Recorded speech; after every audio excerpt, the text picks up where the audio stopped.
Hey everyone, welcome to my another mini blog.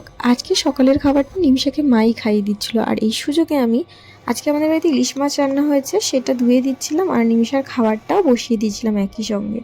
তারপর ওকে নিয়ে একটু ছাদে ঘুরতে গেলাম। খুব বেশি যদি রোদ না থাকে তাহলে চেষ্টা করি যে ওকে একটু নিয়ে ছাদে ঘুরিয়ে নিয়ে আসার, তাতে ওরও একটু ভালো লাগে আর আমারও সময় করে গাছগুলোকে একটু দেখে নেওয়া হয়, কোন গাছটার কি প্রয়োজন, কোনটা একটু বেশি ঘাস হলো। তারপর সময় সুযোগ বুঝে সেগুলোকে ঠিক করতে পারলে করে নিই। আর তারপর ওকে নিয়ে এসে নিচে স্নান করিয়ে দিলাম, খাইয়ে দিলাম। আজকে ও দুপুরে ঘুমায়নি, কারণ আমাদের আজকে প্ল্যান ছিল যে বিকেলবেলা একটু ওকে নিয়ে বেরোবো। আমাদের বাড়ির কাছেই সেন্ট্রাল মল রয়েছে, তার সামনে একটা ছোট বাচ্চাদের পার্ক রয়েছে। তো সেখানেই আমি গেছিলাম, মা, আমি, নিমিষা।